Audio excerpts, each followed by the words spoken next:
Meus irmãos, hoje nós temos um desafio bem grande, que é você se concentrar no que eu estou falando aqui e não nas buzinas dos caminhões, amém?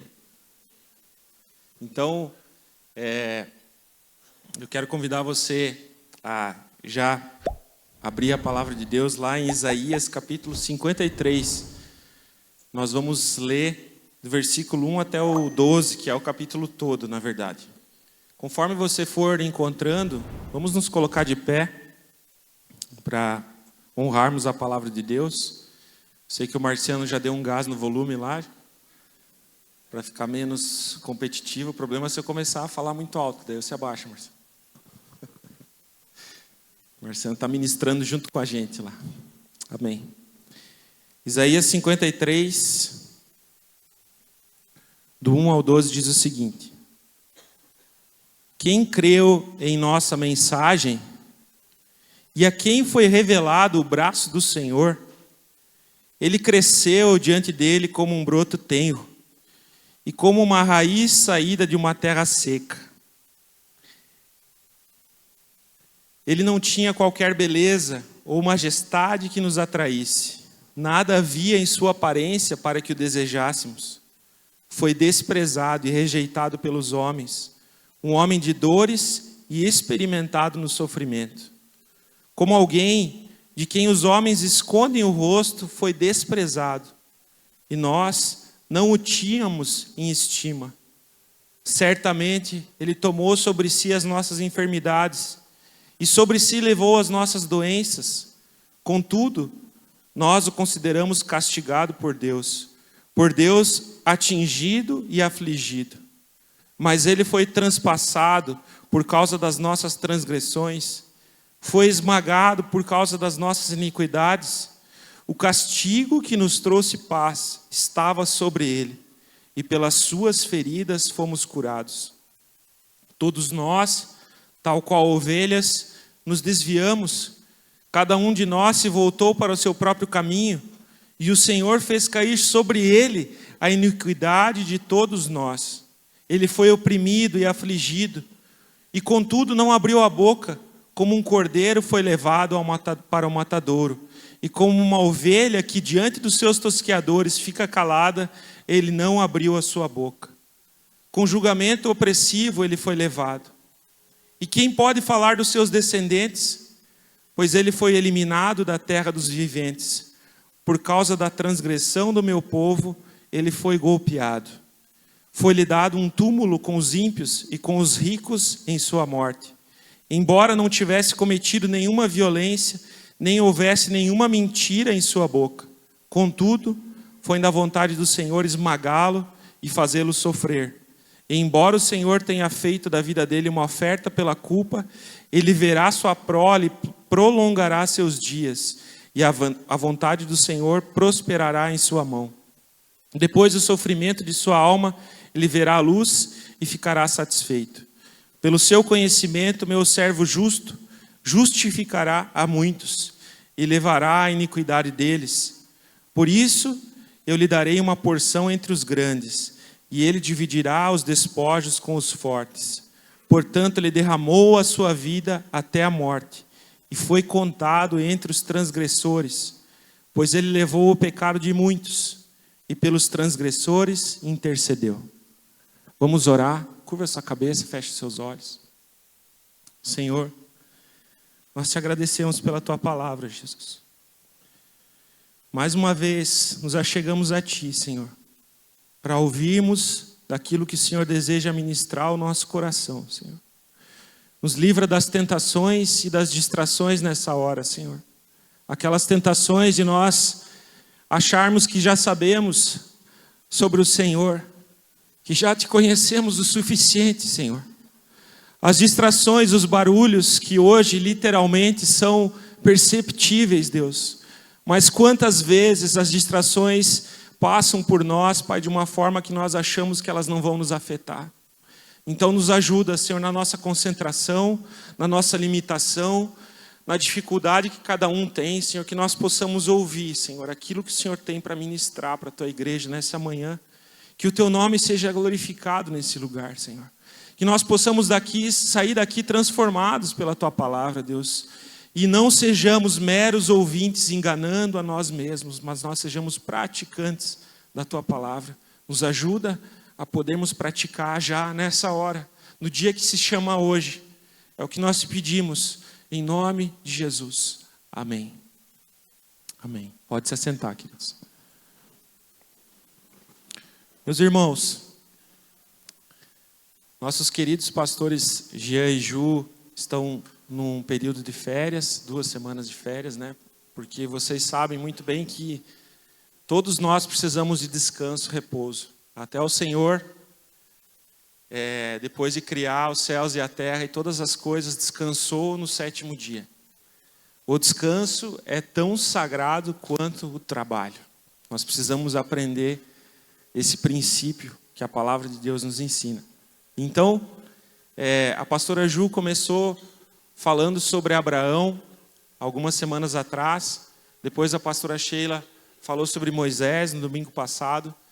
E nessa semana ficou sob minha responsabilidade trazer uma mensagem para nós. E orando e buscando da parte de Deus, eu entendi que nós deveríamos falar sobre Jesus.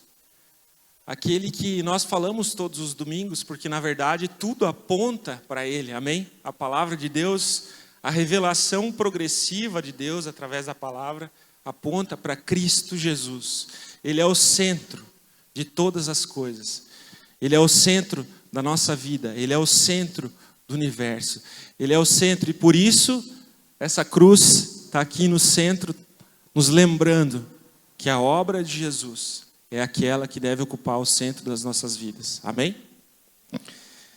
Meus irmãos, esse texto de Isaías, ele foi escrito 700 anos antes do nascimento de Jesus. É algo tremendo, algo incrível que Deus trouxe e revelou ao profeta Isaías. Mais interessante, se você reparar, é que todos os verbos estão no passado. Ele tomou sobre si as nossas enfermidades. Ele foi moído. Porque o tempo de Deus é diferente do nosso tempo. Transcende a nossa capacidade intelectual e mental de compreender. Mas Deus, Ele não se movimenta no nosso cronos, nesse tempo do relógio de hoje. Deus se movimenta no seu kairós. Ele é o mesmo ontem, hoje e será eternamente. Amém? O Senhor, Ele não está preso e limitado ao tempo. Então, na verdade, quando Isaías profetizou, o Senhor já tinha sacrificado a Cristo. A obra dele já havia sido consumada no tempo de Deus. Mas então se manifestou a nós Jesus, a obra de Jesus. E eu quero reforçar mais uma vez, eu falei isso na oração, mas eu quero dizer para você, para nós, que talvez você seja tentado nessa manhã a achar que você já sabe o suficiente, que você já conhece o suficiente sobre Jesus, que você já ouviu muitas coisas e que não há necessidade de você ouvir o que vai ser pregado nessa manhã. Mas eu tenho certeza que nós precisamos ouvir. Nós precisamos sair daqui transformados através da palavra de Deus. Amém? Nós precisamos conhecer Jesus verdadeiramente. Para você que está anotando, Mateus capítulo 25, versículo 12, a parábola das virgens nécias e das sábias. Quando o noivo chega, ele escuta aquelas que foram comprar óleo, batendo na porta, e ele diz assim: afaste de mim, porque eu não vos conheço, ou eu não vos conheço simplesmente. Então, meus irmãos, essa palavra de hoje é sobre nós conhecermos verdadeiramente a Jesus. Nós entendermos a obra de Jesus na cruz. o que Ele fez por nós. É algo que precisa entrar no nosso entendimento, descer ao nosso coração e transformar as nossas vidas com atitudes práticas. Eu vou citar vários textos, você que está anotando, talvez não dê tempo de a gente ler tudo, mas esse primeiro, Mateus 25:12, que fala sobre conhecer a Jesus. Eu também quero te incentivar, a você que é membro dessa casa, ou você que não é membro dessa casa, mas que você deseja conhecer mais da palavra de Deus, que você faça o estudo da Escola Bíblica Online, né? A nossa EBO, ela está disponível lá no YouTube, você pode procurar a Secretaria da Igreja, para você ter uma senha e um login para o aplicativo Prover. Lá pelo aplicativo Prover você pode assistir os vídeos, você pode ler os PDFs e você pode responder os questionários sobre esse fundamento que a gente tem falado ao longo de vários meses já, anos na verdade, aqui na igreja, amém? Quantos estão fazendo a EBO aí? Ou já fez alguma aula, pelo menos? Várias pessoas conhecem. Então, lá na aula número 16, fala sobre a pessoa de Jesus. Mas o que eu vou falar aqui hoje, eu não olhei lá porque eu já fiz a aula, mas eu creio que o Senhor deseja aprofundar o nosso conhecimento sobre Ele nessa manhã. Amém.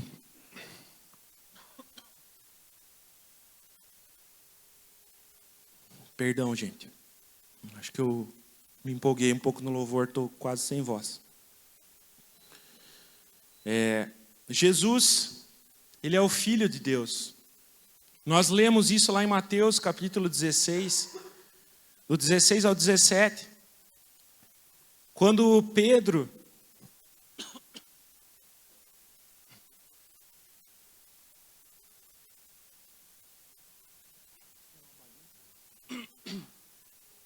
Pedro faz aquela declaração, nós vemos Pedro dizendo assim, alguns dizem, né? Jesus pergunta, quem é você? Um profeta. Obrigado. Um profeta. E Pedro diz assim, tu és o Cristo, o Filho do Deus vivo. Então Jesus, Ele é Filho de Deus. Jesus, Ele é Deus. 100% Deus e 100% homem. Esse é o paradoxo da pessoa de Cristo. Jesus, ao mesmo tempo que é integralmente ou por inteiro Deus, Ele também é 100% homem, assim como nós. Então, Ele faz parte da Trindade, Pai, Filho e Espírito Santo. Ele é o Verbo que se fez carne e habitou entre nós. Isso está lá em João 1,14. Você que está anotando, se for possível, Fábio, pode ir colocando no telão conforme eu for citando, se der tempo. Senão, tudo bem. Então, João 1,14 fala que Ele é o Verbo que se fez carne e habitou entre nós.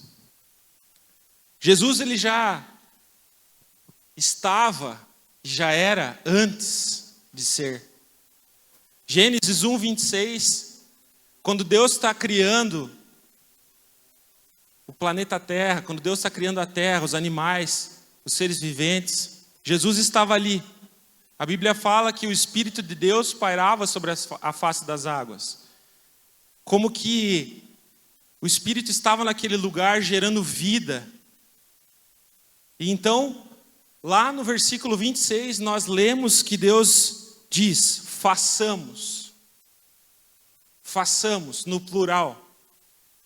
Jesus é o Verbo de Deus. É a palavra que sai da boca de Deus. Jesus é esse. Em Apocalipse capítulo 5, nós vamos ler que Jesus é o Cordeiro de Deus. Ele é o leão da tribo de Judá. Ele é a raiz de Davi. Nós também lemos em Atos 4, do 11 ao 12, esse eu quero ler com vocês. Atos 4, do 11 ao 12, diz que Ele é o nosso Salvador. Alguns textos eu vou ler porque precisa entrar na nossa mente, cair até o nosso coração. Diz assim: esse Jesus é a pedra que vocês construtores rejeitaram e que se tornou a pedra angular. Não há salvação em nenhum outro, pois debaixo do céu não há nenhum outro nome dado aos homens pelo qual devamos ser salvos. Amém? Jesus é o nosso Salvador também. Vocês estão entendendo? Jesus é aquele que se esvaziou da sua glória. Ele se humilhou, ele tomou a forma humana. Isso está lá em Filipenses, capítulo 2, dos 5 ao 11. Também quero ler esse texto com vocês. Filipenses 2, dos 5 ao 11. Diz assim: seja a atitude de vocês a mesma de Cristo Jesus, que embora sendo Deus, não considerou que o ser igual a Deus era algo a que devia apegar-se, mas esvaziou-se a si mesmo, vindo a ser servo, tornando-se semelhante aos homens, e sendo encontrado em forma humana, humilhou-se a si mesmo, e foi obediente até a morte, e morte de cruz. Por isso, Deus o exaltou à mais alta posição, e lhe deu o nome que está acima de todo nome, para que ao nome de Jesus se dobre todo o joelho, nos céus, na terra e debaixo da terra, e toda língua confesse que Jesus Cristo é o Senhor, para a glória de Deus Pai. Amém? Então, alguns dos atributos de Cristo aqui para nós essa manhã, de quem é Jesus. Porque nós precisamos conhecer a Cristo. Nós precisamos conhecer aquele a quem adoramos. Tem uma frase muito forte, meus irmãos, do Paul Washer, que ele fala assim, que aos domingos é o dia de maior idolatria no mundo todo. Porque as pessoas, elas vão à igreja adorar um Deus que elas não conhecem. Nós precisamos conhecer a Jesus. Nós precisamos conhecer ao Deus da palavra. Nós precisamos nos aprofundar nisso. E a Bíblia fala, então, nós lemos ali em Atos, que Jesus é Salvador. Mas Ele é Salvador do quê? Do que nós precisamos ser salvos? Você já parou para pensar nisso? Do que Ele nos salva? A Bíblia fala lá em Romanos 3:23, que todos pecaram e estão destituídos, estão afastados da glória de Deus. Distantes da glória de Deus. Isso aconteceu devido à queda do homem. Quando Deus criou Adão, criou Eva, o homem foi colocado no jardim e foi dado algumas ordens para ele. Ele não deveria comer daquele fruto. Mas então a serpente foi lá, falou algumas palavras para Eva, Eva foi seduzida e o homem desobedeceu, porque a responsabilidade era dele, não de Eva. E ele comeu do fruto e pecou. Pecou, ele errou, ele se afastou da presença de Deus. Aquele foi o momento em que o homem se distanciou de Deus. E todos nós estamos inseridos em Adão. Somos descendentes de Adão. Somos pecadores. Esse sangue adâmico corre nas minhas e nas tuas veias. Estamos afastados de Deus. Destinados a uma morte eterna. Porque a Bíblia fala que o pecado gera morte. Então, precisamos ser salvos dessa morte eterna. Precisamos ser salvos do inferno, porque o inferno, o lago de fogo, que existe, meus irmãos. O inferno existe. Ele não foi criado para nós. Foi criado para o diabo e seus demônios, ou seus anjos caídos. Mas o destino daqueles que não têm a Jesus, que não conhecem a obra de Jesus, é a morte e o inferno. Precisamos ser salvos da morte e precisamos ser salvos do inferno, da separação eterna de Deus. João capítulo 3, um texto muito conhecido, com certeza você já leu, já ouviu. João 3,16 até o 18 nós vamos ler, porque aí tem o segredo do que nós precisamos ser salvos. Diz assim: porque Deus tanto amou o mundo que deu o seu Filho unigênito, o único Filho, para que todo que nele crê não pereça, mas tenha a vida eterna. Pois Deus enviou o seu Filho ao mundo não para condenar o mundo, mas para que esse fosse salvo por meio dele. Quem nele crê não é condenado.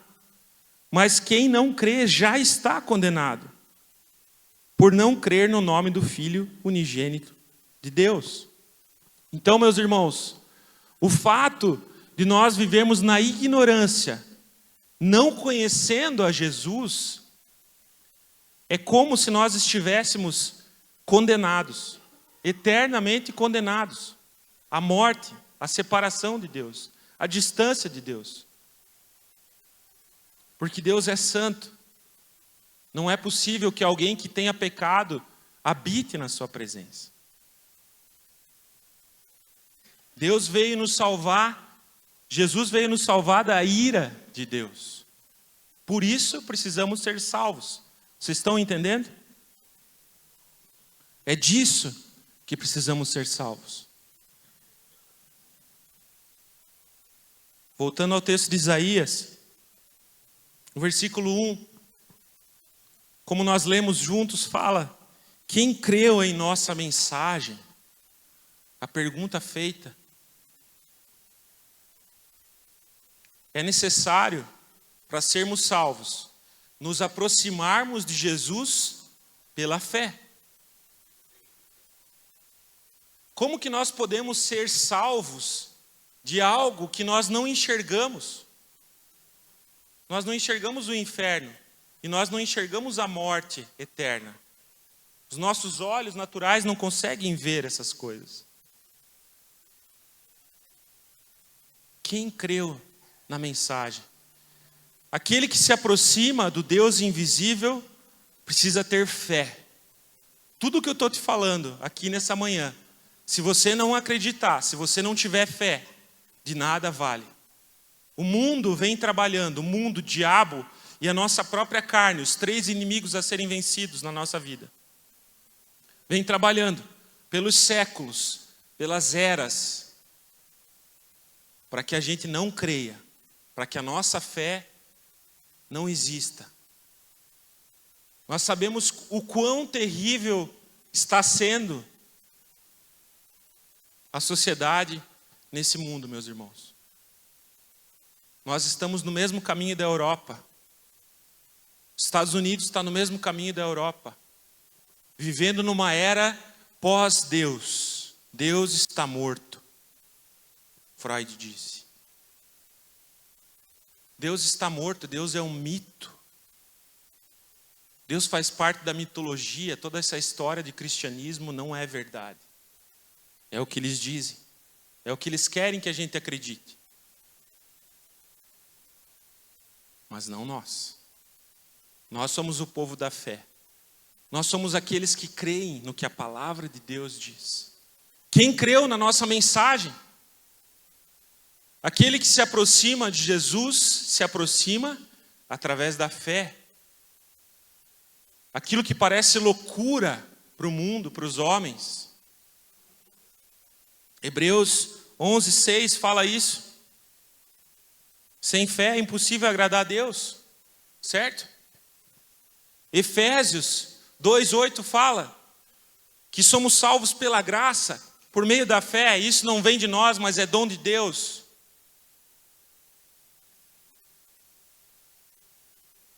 Tudo depende da fé. Se nós cremos na obra de Cristo ou não. O versículo 2, Isaías 53, diz assim, que tem um broto tenro. Saiu uma raiz de uma terra seca. Jesus é a nossa esperança. Jesus é aquele ao qual a nossa fé precisa estar vinculada. Porque além de tudo isso que o mundo tenta nos dizer, eles também tentam desvincular a fé de Cristo, de Deus. O universo conspira em favor daqueles que acreditam. Tudo aquilo que você acreditar, se você acreditar e fizer, vai acontecer. Mentira. A fé está diretamente vinculada à esperança que Jesus gera. Ele é essa raiz que saiu de uma terra seca. Quando não tinha mais esperança, ele se fez esperança para nós. Ele é aquele em quem nós podemos olhar e estabelecer a nossa fé.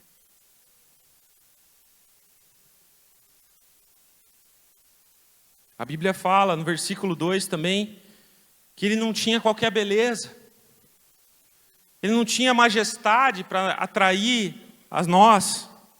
Não havia nada na sua aparência para que o desejássemos. Nós lemos em Filipenses 2 que ele se humilhou. O verbo, o Logos de Deus, a palavra de Deus, encarnou em uma menina virgem, que foi fecundada pelo Espírito Santo. Então, um Deus santo e puro nasce de um parto normal, em atrito com uma carne. Você já parou para pensar como é difícil uma mãe gerar um filho? Não existia cesariana naquela época, que é uma coisa mais limpa. As dores. O verbo de Deus, o Filho de Deus, nasceu de uma mulher. A esperança. Não tinha nada nele que atraísse beleza. Ele foi colocado numa manjedoura, um coxo, como nós dizemos aqui, para que os animais pudessem se alimentar, porque não tinha lugar para eles. Vocês conhecem a história. Todo Natal conta a história bonitinha daqueles bichinhos lá no presépio, mas a verdade é que aquele lugar cheirava mal. A verdade é que o Filho de Deus nasceu e foi colocado numa manjedoura, para que nós pudéssemos ser salvos da ira de Deus. Um Deus santo que é fogo consumidor. A Bíblia fala que Ele nos amou quando nós ainda éramos pecadores. Como assim? Já antes de nós respondermos ao amor de Deus, eu quero dizer isso para você nessa manhã. Antes de você dar qualquer resposta, seja ela sim ou não, Deus te amou. Ele tanto amou o mundo que Ele deu o seu Filho, para que todo aquele que nele crê não pereça, mas tenha vida eterna. Romanos 5, meus irmãos, versículo 6, diz o seguinte: de fato, no devido tempo, quando ainda éramos fracos, Cristo morreu pelos ímpios. Esse ímpio aqui sou eu, e é você. Dificilmente haverá alguém que morra por um justo, embora pelo homem bom talvez alguém tenha coragem de morrer, certo? Né? Dificilmente alguém vai morrer por alguma outra pessoa, por mais que ela seja boa, seja legal, né? Mas talvez, se a pessoa for muito boa, você morra por ela. Um familiar teu, pelo teu pai, pela tua mãe, por um irmão, talvez você se entregue. Mas olha só, mas Deus demonstra seu amor por nós. Cristo morreu em nosso favor quando ainda éramos pecadores, insolentes. Quando ainda pecávamos, Jesus já tinha morrido por nós e pelos nossos pecados. como agora fomos justificados por seu sangue, muito mais ainda por meio dele seremos salvos da ira de Deus. Se quando éramos inimigos de Deus, fomos reconciliados com ele mediante a morte de seu Filho, quanto mais agora, tendo sido reconciliados, seremos salvos por sua vida. Não apenas isso, mas também nos gloriamos em Deus por meio de nosso Senhor Jesus Cristo, mediante a quem recebemos agora a reconciliação. Guarde bem essa palavra. Jesus nos reconciliou com o Pai. Jesus nos conectou com o Pai. Versículo 3 vai dizer que ele foi desprezado pelos seus. Isaías 53, 3. Que os seus não o receberam. Sabe? Isso continua acontecendo. Jesus continua sendo desprezado. Jesus continua não sendo recebido. Nós vemos esse desprezo e essa rejeição por parte de muitos. Mateus 23, 37 e 39 tem um versículo clássico em que Jesus, ele avista Jerusalém e ele diz: ah, Jerusalém, Jerusalém, eu quis juntar você como a galinha junta os pintinhos embaixo dos braços, das asas, mas você não me recebeu. Que amor é esse, meus irmãos? Um amor que ama aqueles que constantemente o rejeitam. Sabe?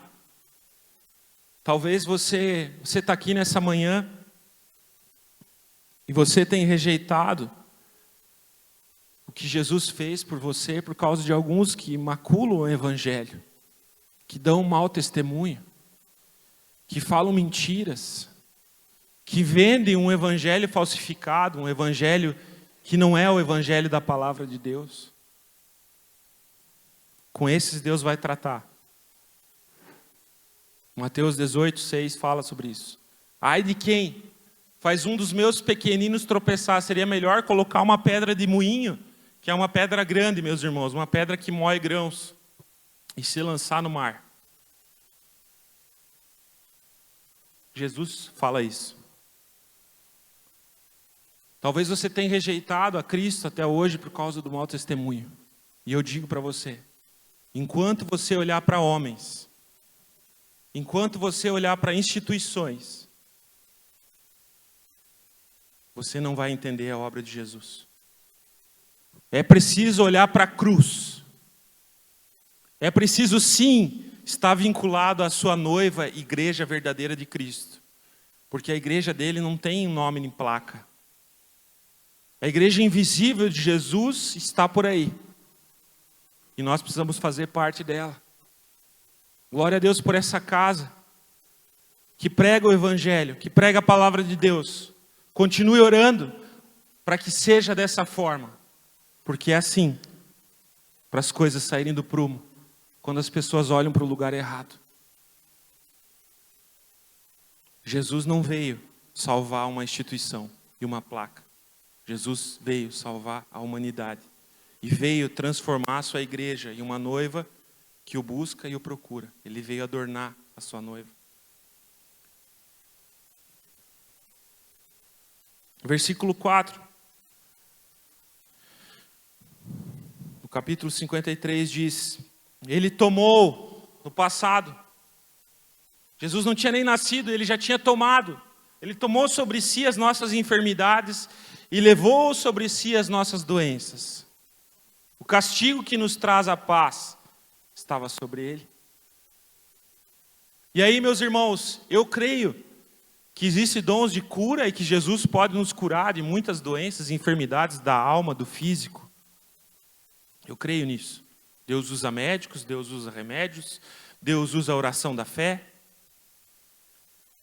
Por isso que a gente vai no hospital quando alguém está doente, por isso que quando alguém está doente a gente ora, a gente pede para que Deus opere, e Deus opera.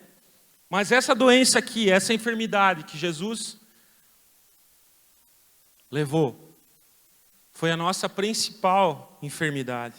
Sabe qual que é ela? Chama-se pecado. Ela causa morte eterna. Jesus levou as nossas enfermidades e as nossas doenças. Deus é santo, como eu já disse. Depois de Adão, nós não tínhamos mais como nos reconciliar com o Pai quando ele pecou. Jesus, ele é o nosso mediador. Ele entrou entre nós e Deus e pagou um altíssimo preço. Ele levou a nossa doença, a nossa enfermidade. Levou a nossa doença mortal na cruz. 1 Timóteo, quero ler com vocês, capítulo 2, 1 Timóteo 2, 5 ao 6.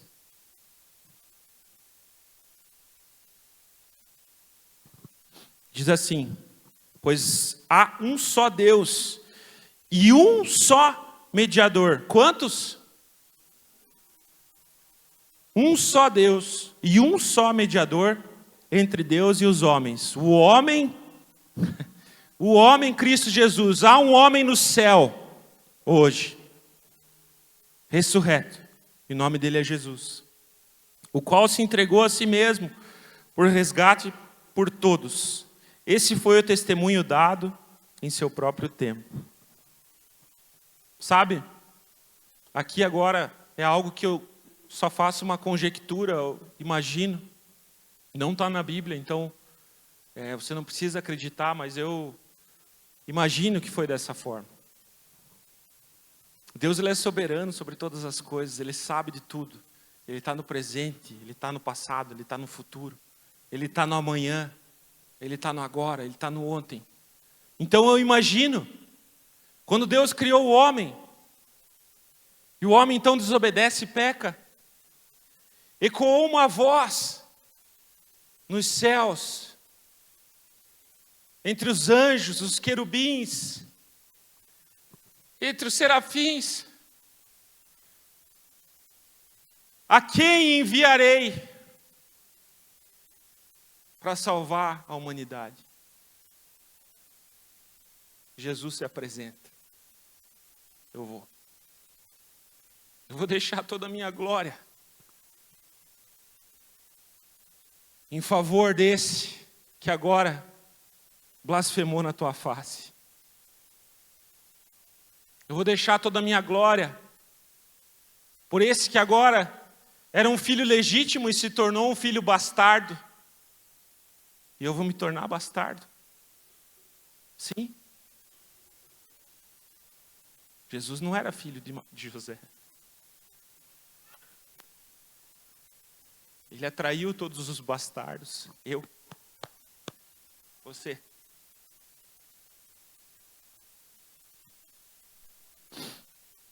Jesus veio e levou essa doença mortal na cruz. Por isso que essa cruz está aqui. Para que nós nunca esqueçamos daquilo que Ele fez por nós. Ele não está mais aqui, mas Ele passou. Ele morreu. Ele ressuscitou. Ele foi restituído ao Pai. E Ele vai voltar. E nós precisamos estar preparados. O versículo 5 de Isaías 53 vai dizer que Ele foi esmagado por causa das nossas iniquidades. Ele foi esmagado, moído. Ele foi transpassado por causa da minha transgressão e por causa da tua. Sabe? Essa palavra transpassado era como se ele tivesse sido transgredido por causa da minha transgressão.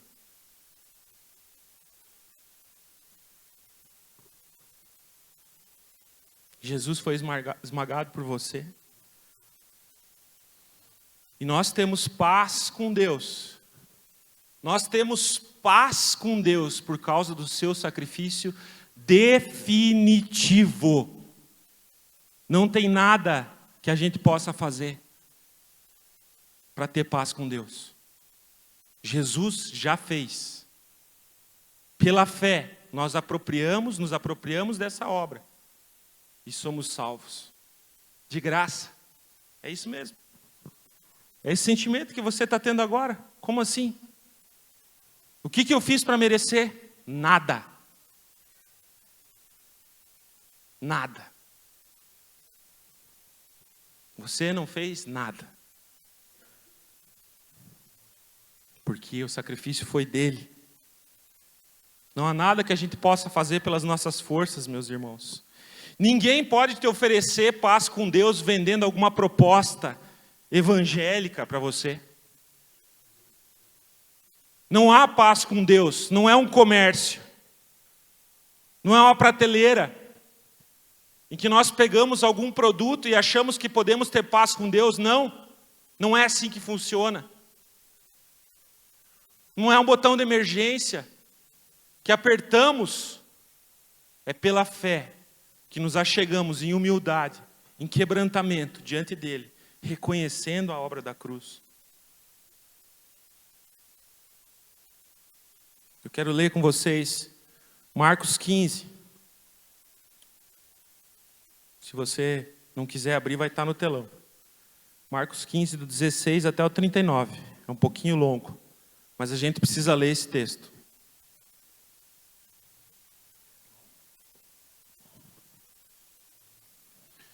Os soldados levaram Jesus para dentro do palácio, isto é, ao pretório, e reuniram toda a tropa. Vestiram-no com um manto de púrpura. Depois fizeram uma coroa de espinhos e a colocaram nele, e começaram a saudá-lo. Salve, rei dos judeus! Batiam-lhe na cabeça com uma vara e cuspiam nele. Ajoelhavam-se e lhe prestavam adoração. Depois de terem zombado dele, tiraram-lhe o manto de púrpura e vestiram-lhe com suas próprias roupas. Então o levaram para fora, a fim de crucificá-lo. Certo homem de Cirene, chamado Simão, pai de Alexandre de Rufo, passava por ali, chegando do campo. Eles o forçaram a carregar a cruz. Sabe por quê, né? Porque Jesus não conseguia mais carregar, e tanto que ele tinha sido espancado, apanhado, corpo dilacerado. Se você já assistiu, eu não quis, eu ia trazer um pedacinho do filme Paixão de Cristo, mas eu acho que foi bem pior do que aquilo ainda. Tá? Mas se você quiser, assista depois, para você ter ideia daquilo que Cristo passou, por mim e por você. Então eles forçaram Simão a levar a cruz, porque Jesus provavelmente não teve condições. Levaram Jesus ao lugar chamado Gólgota, que quer dizer lugar da caveira. Então lhe deram vinho misturado com mirra, mas ele não o bebeu. E o crucificaram. Dividindo as roupas dele, tiraram sortes para saber com que cada um iria ficar. Eram 9h da manhã, quando o crucificaram. E assim estava escrito na acusação contra ele: o rei dos judeus. Com ele crucificaram 2 ladrões, um à sua direita e outro à sua esquerda. E cumpriu-se a escritura que diz: ele foi contado entre os transgressores. Aqui Marcos cita Isaías 53, que nós estamos lendo. Os que passavam lançavam-lhe insultos, balançando a cabeça e dizendo: ora, você que destrói o templo e o reedifica em 3 dias, desça da cruz e salve-se a si mesmo. Da mesma forma, os chefes dos sacerdotes e os mestres da lei zombavam dele entre si, dizendo: salvou os outros, não é capaz de salvar a si mesmo. O Cristo, o Rei de Israel, desça da cruz para que o vejamos e creiamos. Os que foram crucificados com ele também o insultavam. E houve trevas por toda a terra, do meio-dia às 3h da tarde. Por volta das 3h da tarde, Jesus bradou em alta voz: Eloi, Eloi, lama sabachthani, que significa: meu Deus, por que me abandonaste? Quando alguns dos que estavam presentes ouviram isso, disseram: ouçam, ele está chamando Elias. Um deles correu, embebeu uma esponja em vinagre, colocou-a na ponta de uma vara e deu a Jesus para beber. Disse: deixe-no, vejamos se Elias vem tirá-lo daí.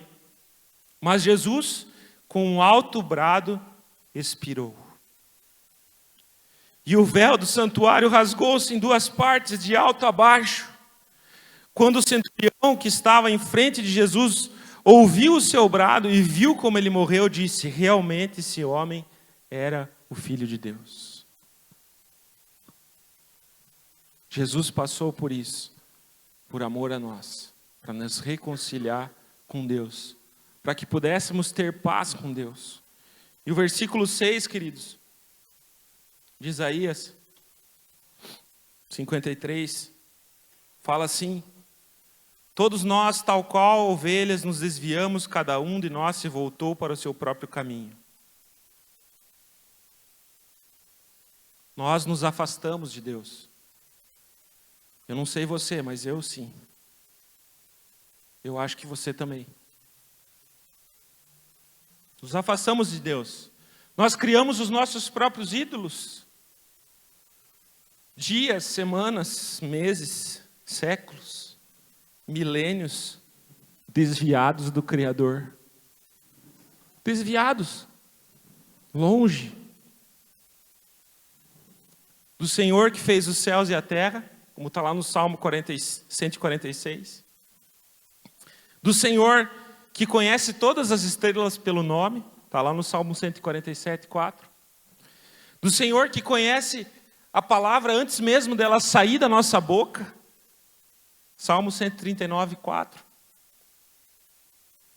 Sabe? Nós nos afastamos desse Deus. E Deus deixa uma dica. Em Malaquias 2,16 fala que Deus odeia o divórcio. Deus odeia o divórcio. Sabe o que é essa palavra divórcio no original? Repúdio. Deus odeia o repúdio. E nós o repudiamos. Nós rejeitamos a Deus. Nós ferimos o coração de Deus. Os nossos pecados, as nossas falhas. Nos afastamos, todos nós. E se alguém diz que comete pecado e não é verdade, certo? Todos somos pecadores, todos nos afastamos de Deus. Como será que estava o coração do Senhor quando o homem constantemente o repudiava? Como será que está o coração de Deus nessa manhã, com as constantes desculpas que você tem dado para não seguir Ele? Como está o coração do Senhor nessa manhã? Sabe, o versículo continua dizendo que a nossa iniquidade caiu sobre Ele. Os nossos pecados conscientes, praticados dia após dia, que são as iniquidades. E aí o versículo 7 fala que Jesus foi como uma ovelha muda, porque Ele é manso e humilde. Lá em Mateus 27, 12, fala que Pilatos ficou abismado porque Ele não respondeu palavra aos seus acusadores diante do julgamento que eles estavam fazendo para Jesus. Como uma ovelha muda, que não fala nada. Conversando uma vez, meus irmãos, com o Marcos Bechtel, o marido da Fernanda, ele em algum momento criava ovelhas. Só para vocês entenderem como que é essa ovelha muda. Natan também tem algumas ovelhas lá. Ele tinha uma planilha e semanalmente uma ovelha era abatida para vender a carne, para consumo. E essas ovelhas, elas tinham etiquetas nas orelhas, com uma numeração. Então, semanalmente, o Marcos chegava no início da semana e escolhia: essa semana vai ser número X. Então, essa semana a gente vai abater essa ovelha. Segunda-feira, ele fazia essa escolha. E aí, na quinta-feira, sem ninguém ter falado nada, essa ovelha se separava do rebanho e parava de comer. Na sexta-feira, dia do abate, a pessoa que ia matar a ovelha chegava diante dela e ela ia andando. Ele não precisava dizer uma palavra, ela sabia. que ela seria abatida. Jesus é essa ovelha mansa, que não respondeu uma palavra aos seus acusadores, por amor a mim e a você. Perante os seus tosqueadores, ele não falou uma palavra, porque ele sabia que precisaria tomar desse cálice de forma integral. Ele rogou ao Pai, se fosse possível, para passar, mas não houve resposta, porque era necessário que Jesus morresse por mim e por você. Versículo 8 do capítulo vai dizer que Jesus foi eliminado da terra dos viventes. Sabe, ele foi golpeado, ele foi espancado, ele foi chicoteado, ele foi cuspido, ele foi exposto, ele foi abandonado, ele foi humilhado, ele foi dilacerado por mim e por você. O verso 9 fala, Isaías 53, que ele não cometeu pecado algum. Jesus, 100% Deus e 100% homem, viveu aqui na terra por 33 anos, como homem,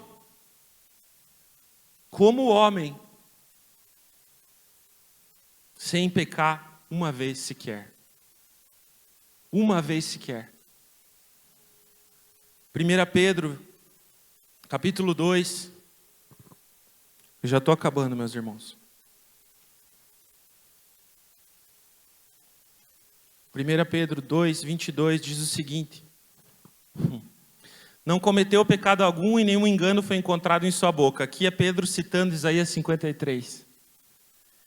Quando insultado, não revidava. Quando sofria, não fazia ameaças, mas entregava-se àquele que julga com justiça. Ele mesmo levou em seu corpo os nossos pecados sobre o madeiro, a fim de que morrêssemos para os pecados e vivêssemos para a justiça.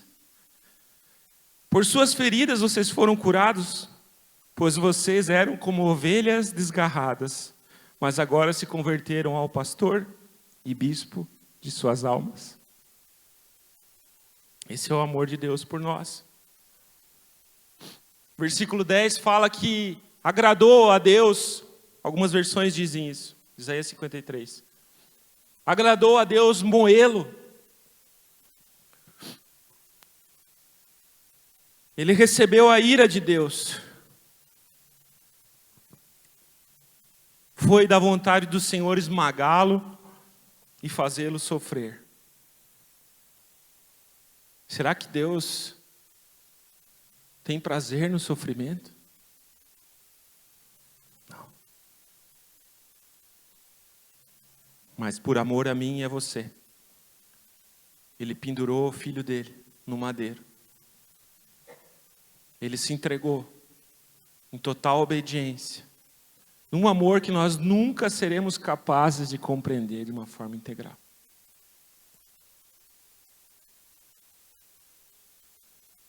Foi o momento em que Jesus, o Santo de Deus, se fez pecador por amor a nós. Foi nessa hora que Jesus, sem nenhum pecado, pagou a nossa dívida. O escrito de dívida que era contra nós foi cravado na cruz do Calvário. Foi nesse momento em que Ele nos reconciliou com Deus. 2 Coríntios 5, 21 fala isso. Que nós fomos reconciliados através da obra de Jesus. A vontade de Deus prosperou através de Cristo. Ele venceu os inimigos, Ele venceu a carne, Ele venceu o diabo, Ele venceu a morte.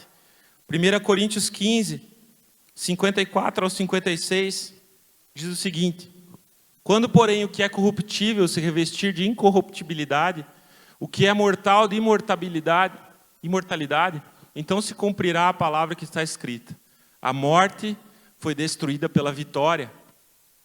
Onde está, ó morte, a sua vitória? Onde está, ó morte, o seu aguilhão? O aguilhão da morte é o pecado. E a força do pecado é a lei. Jesus venceu a morte.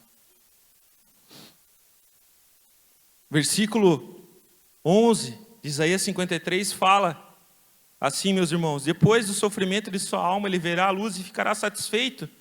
Pelo seu conhecimento, meu servo justo justificará a muitos. Só houve um justo. Um justo.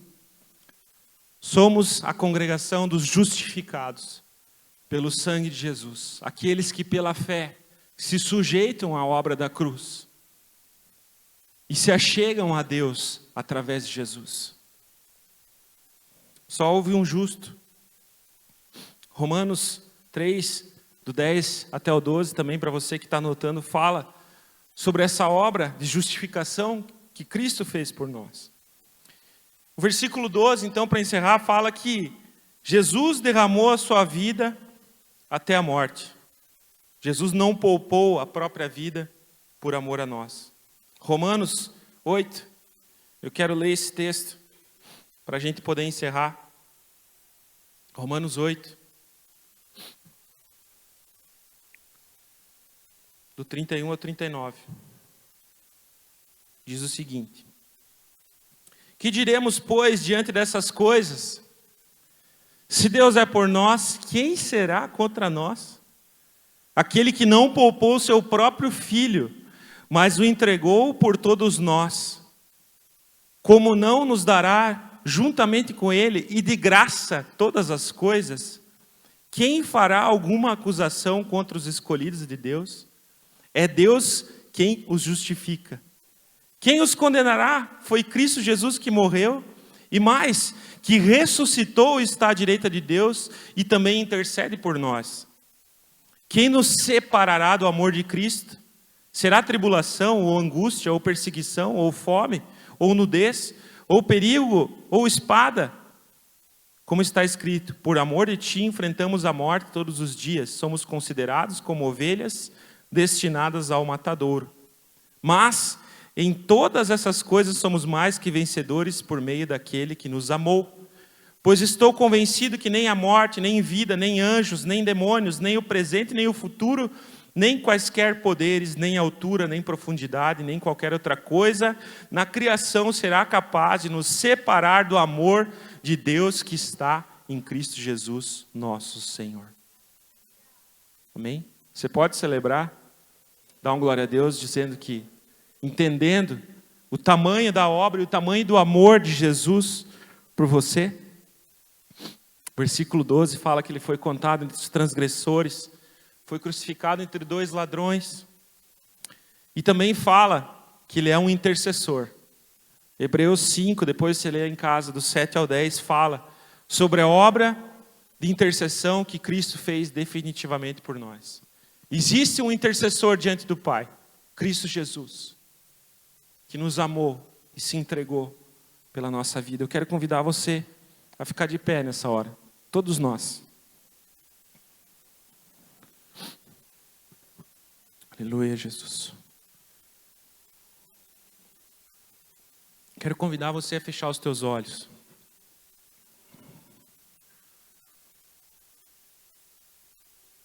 Feche seus olhos, curva sua cabeça.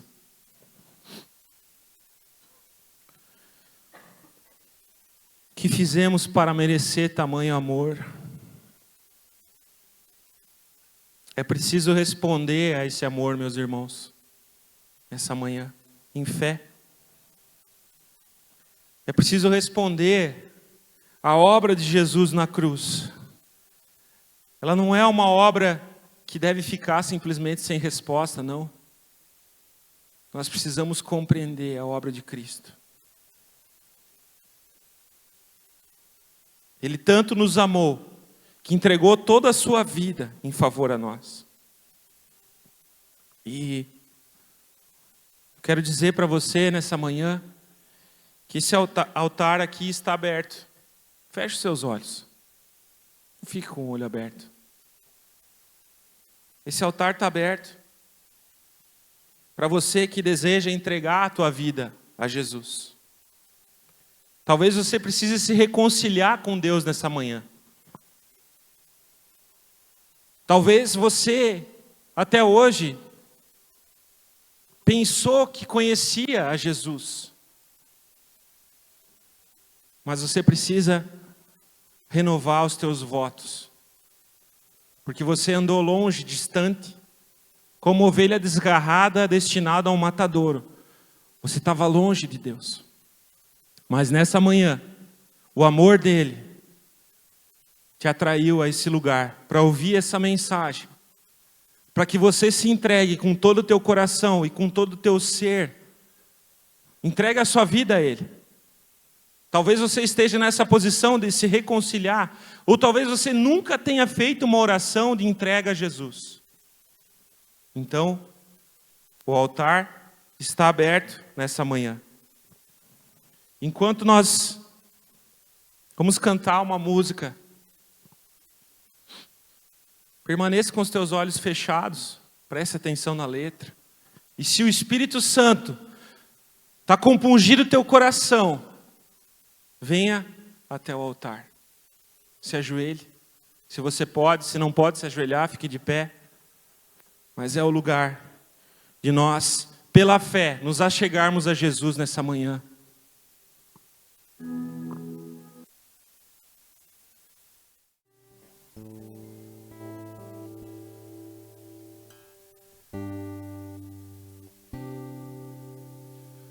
Tudo a ti, Jesus, consagro tudo, deixarei,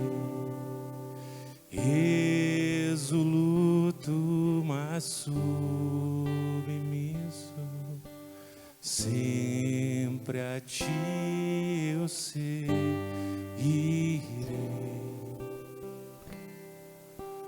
Tudo deixarei, tudo entregarei, só a ti, Jesus bendito, tudo entregarei.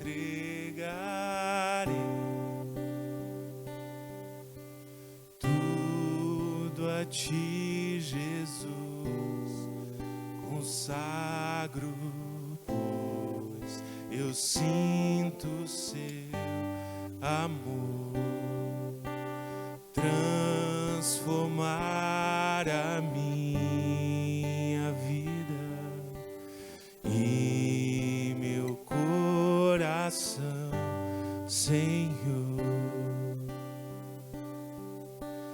Tudo deixarei,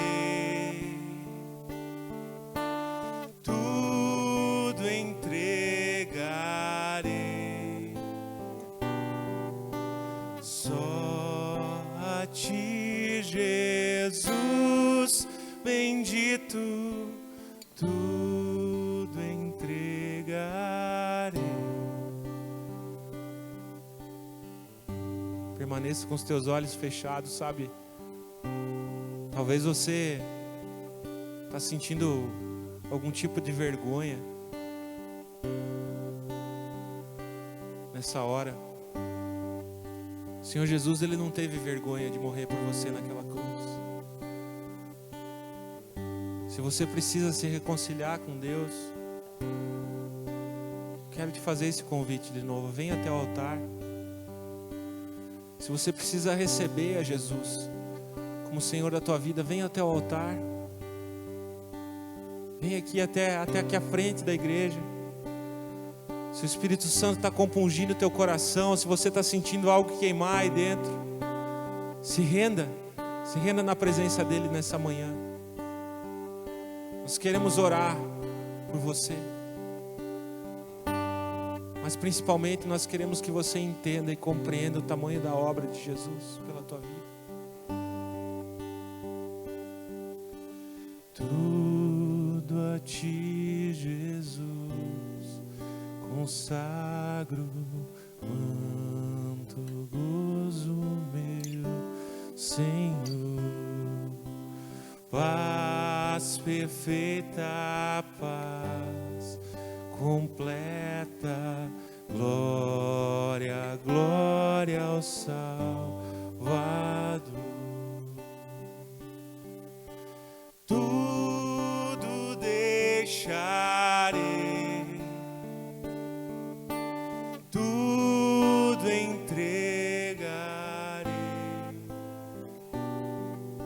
só a ti, Jesus bendito, tudo entregarei,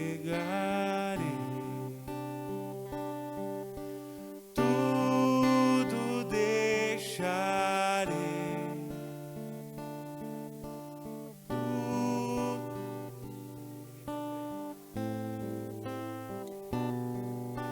só a ti, Jesus bendito, tudo entregarei, tudo deixarei, tudo entregarei,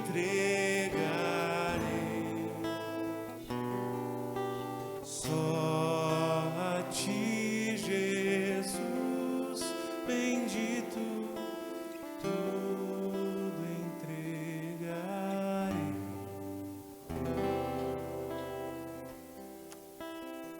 Antes de nós orarmos, sabe, irmãos, essa semana eu terminei de ler um pequeno livreto do pastor Russell Shedd, um homem preciosíssimo que nos deixou faz pouco tempo, falando sobre o chamado, que nós muitas vezes pensamos de forma errada, achando que o chamado de abandonarmos tudo e seguirmos a Jesus é somente para pastores, profetas, missionários, e não é verdade. No Novo Testamento não há um versículo que fale que quem tem o chamado para ser pastor. Os versículos que falam sobre o chamado para seguir a Jesus. Todos nós fomos chamados para seguir a Jesus. Mas a Bíblia diz que aquele que tem o desejo de ser ministro, de se dedicar ao presbitério, boa obra almeja. É uma coisa que você deseja servir ao corpo dessa forma, amém. Mas não é uma força extraordinária que Deus coloca sobre alguns irrecusável. Não. O chamado é para seguir a Jesus com todo o nosso ser, e é para todos nós. Eu tenho o desafio de seguir a Jesus com todo o meu ser. Sendo pastora, você tem o chamado de seguir a Jesus com todo o seu ser, fazendo o que você está fazendo, ou talvez não sei. Mas o chamado é para seguirmos o nosso pastor com tudo o que temos e somos. Amém? Vamos orar pelos amados aqui. Senhor, colocamos esses irmãos amados diante da Tua presença, que corajosamente, Senhor, se expressaram, declarando publicamente, Senhor, que reconhecem a real necessidade do Senhor na vida deles. Em nome de Jesus, Senhor, sê com eles. Sê com eles, Pai. Guia-os através da Tua palavra. Tua palavra é a verdade, é luz para os nossos caminhos. Guia-os, Senhor. Enche-os com Teu Santo Espírito, Senhor, para que andem todos os dias das suas vidas em poder. guiados pelo Teu Santo Espírito, Senhor, vivendo a vida que o Senhor morreu para poder nos dar. Em nome de Jesus, Senhor. Perdoa os seus pecados, Senhor. Escreve os seus nomes, Senhor, no livro da vida, Pai. Os recebe, Senhor, na tua família, Deus.